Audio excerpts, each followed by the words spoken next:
eu vou resumir o MBL. Assim, ó. O MBL e agora o Missão, mas eu vou continuar chamando de MBL porque o movimento Bumbum Livre é impagável, certo? Mas é melhor do que Qual estar que é com o o problema bumbum do ocupado. MBL? Tem que estar com o bumbum livre. Você gosta de bumbum Você tem ocupado, um ponto, não é você comigo. tem um ponto. Nossa, lá todo mundo com o bumbum livre. Você tem um ponto. A questão, o MBL, ele não, eu acredito que ele não trata as pautas com a seriedade e a tecnicidade, pelo menos as pautas da segurança pública. Eu vejo lá, o Kim fez uma PEC da pena de morte no Brasil. Certo. Tá? E mandou a meninada do MBL para a Câmara dos Deputados para colher assinatura.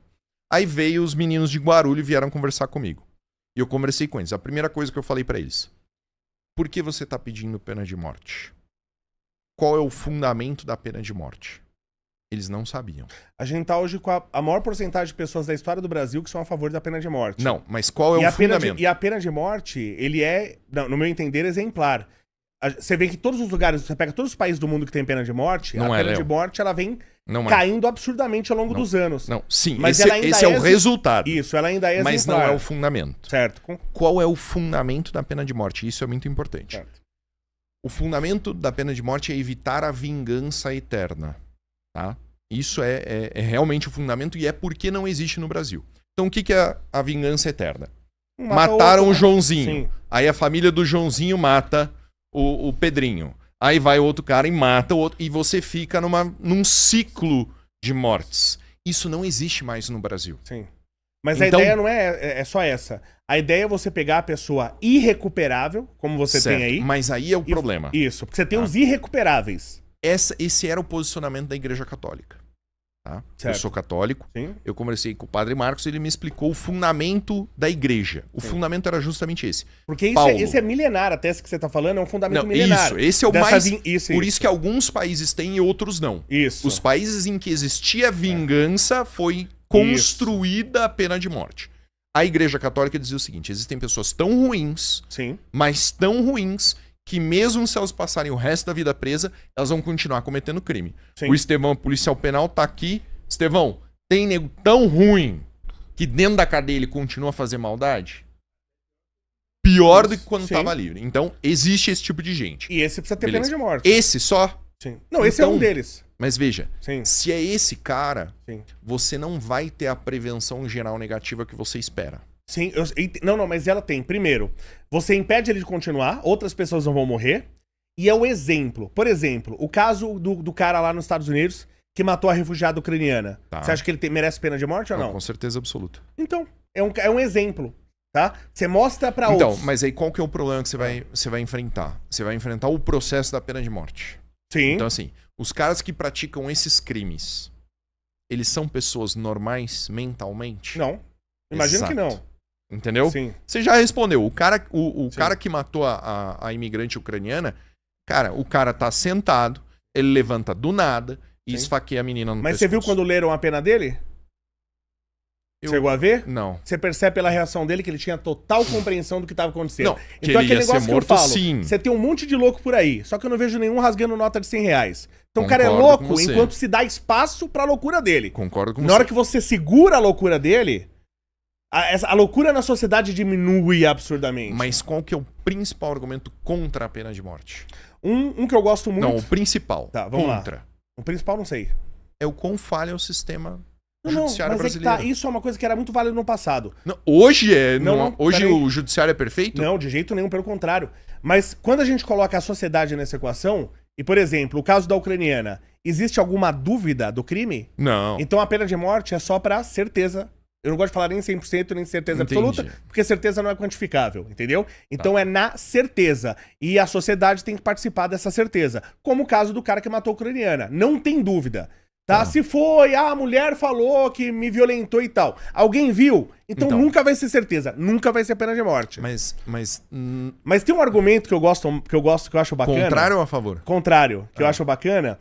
O meu advogado, ele usa esse, é um ótimo advogado, um abraço pro doutor Aldo. E ele é realmente muito bom. E ele fala assim, um argumento que eu acho interessante. Passa o contato aí que a gente sempre precisa de advogado bom. E esse é muito bom. E ele dá um argumento que ele fala assim, você não pode colocar uma pena que você não sabe o que é. Você não pode dar ao cara uma pena que você não sabe o que é a pena. Sim. Então, qual é o argumento disso? O que acontece quando você morre? deixa de existir. Deixa de existir? Será que você não vai pro céu, pro inferno? Não, digo, eu tô falando aqui, o reflexo terreno... Mas você entendeu que é uma pena que você não sabe o que é? Você tá aplicando uma pena que você não sabe o que é. Não, mas ninguém sabe, né? Sim, então. Assim, esse é um argumento filosófico. Mesmo que você seja cristão, ninguém tem certeza em vida de que vai pro céu ou vai pro inferno. Se você é cristão... Não, sim, perfeito, né? Mas mesmo você sendo cristão, um cara desse, o cara que matou o ucraniano, imagino que vai pro inferno. Não, isso você não tem como saber. Aí é uma questão da doutrina católica que diz assim... Sim, mas você acha que o cara se arrependeu ali, não? Não, mas ninguém... não é automático, né? O julgamento de nosso Senhor Jesus Cristo, ele não é automático. Existe um momento individual. Sim. E aí, nesse momento individual, ninguém tem... né? É um argumento filosófico, mas é interessante. Stalin tá no inferno? Tá, certeza.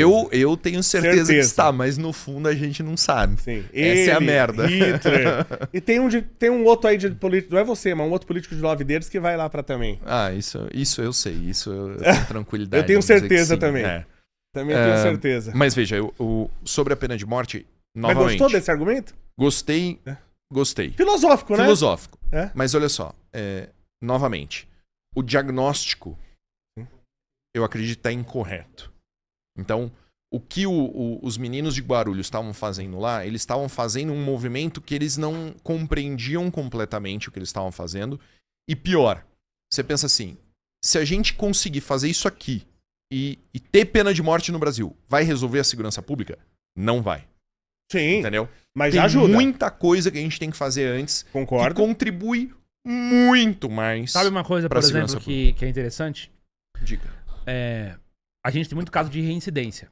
Porque dificilmente pega o cara. Perfeitamente. Então, a certeza da punição... muito mais. Que é o que tem nos Estados Unidos. A certeza que se o cara ele pular a catraca do metrô, ele vai ser punido. Ser pego, e é pego. Perfeito. Entendeu? Perfeito. A certeza de que se ele fizer isso, ele tá fudido, ele pega 3 dias de cadeia, mas ele já não é mais Concordo 100% com você. Isso daí pesa muito mais do que... se o cara fizer isso, se um dia pegarem ele, aí ele fica 5 anos. E se for certo, isso eu concordo com você. E se pegar, que no caso, se eu não me engano, de assassinato, você pega 1 em cada 20. Né? E metade, de acordo com o juiz do Supremo... homicídio no Brasil, a gente também tem que diagnosticar isso de forma correta. Eu trabalhei 5 anos no departamento de homicídios. Então, o que a gente enxergava? A maioria quase absoluta dos crimes de homicídio praticados no estado de São Paulo estão relacionados com o crime organizado. Entende? Então, o homicídio interfamiliar, o homicídio por uma situação de instabilidade emocional, isso é muito raro comparado com a estatística verdadeira.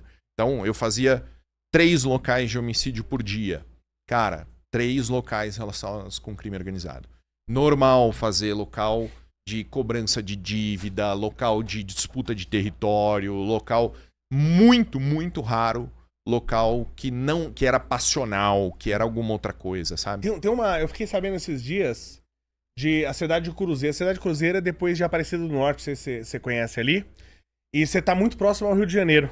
Uhum. E uma cidade pequena, se não me engano, são 70 mil habitantes. E parece que lá tá tendo muito problema de assassinato, porque tá muito próximo, como é na divisa do Rio, tá muito próximo o crime organizado do Rio com o de São Paulo. E esses 2 crimes organizados estão se matando lá. O bom é que eles estão se matando entre eles, então eu quero que eles se matem todos mesmo. Quero que acabem. Mas a gente tem assim, não sei, você que é da área e tal, esse crime organizado, isso é comum porque é lá divisa? Ou você acha que tá tendo uma disputa do crime organizado de São Paulo e Rio de Janeiro? Qual que é a relação entre São Paulo e Rio de Janeiro? Na verdade, o Rio de Janeiro em si se tornou um destino comum de todas as lideranças do crime organizado do Brasil. Pela capacidade de residência tranquila, né? Então hoje, eu vou dizer para você, mais de 400 líderes, não líderes, mas faccionados de outros estados foram presos no Rio de Janeiro esse ano.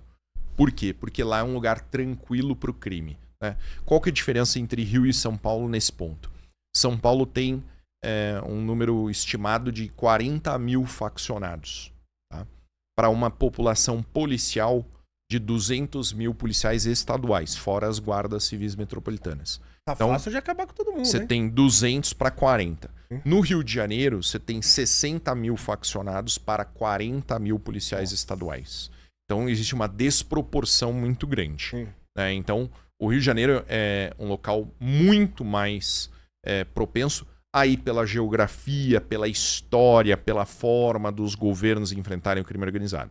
A solução, novamente, Léo, a gente está falando aqui num cenário perfeito, de liberdade de ação. Né? Sim. A gente não tem previsão disso acontecer em nenhum futuro. Né? Falando de forma bem tranquila e aberta. Né? A solução é um remédio muito amargo. E quem... Mas só tem esse, não tem outro. A gente tem que enfrentar, como você falou, tem que pegar, você tem que ir pra cima dos caras, o cara que se render vai ser preso, o cara que não render, você tem que matar o cara. Não, veja, esse tipo de enfrentamento custa vidas policiais. Mas você acha que, por exemplo, aqui em São Paulo... Qual é a melhor forma de trabalhar contra o crime organizado? É o fator econômico. Sim, mas aí isso vai levar... A asfixia, não. Quanto que é o mercado ilegal de bet no Brasil? Então, isso aí você já não vai conseguir mexer. Chuta quanto na questão das bets. O governo tá muito interessado bet nisso. Legal. Tá, entendi. Ilegal. Certo. Bet legal e ilegal. Hoje é legal o cara ter bet. Tá. Qual o tamanho do mercado ilegal? Mas o não está na bet legal também? Legal? É. Pode estar. Que tá com certeza. Nós temos certeza absoluta que bet ilegal é do crime organizado. Sim. Qual o faturamento? Perfeito. Não tenho ideia. 40 bi ano. Qual o faturamento com cigarro do Paraguai e cigarro falsificado no estado de São Paulo? 40 bi ano. Aí você vai ver, e tráfico de entorpecentes e de armas? 20 bi. Você entendeu? Sim. Agora, imagina agora a gente com dados de posto de gasolina, refinaria, aí os serviços, né? Gás, energia, internet. Sim. Você vê que mesmo que a gente consiga cercar a favela, sim, matar 100% dos criminosos, o faturamento continua lá.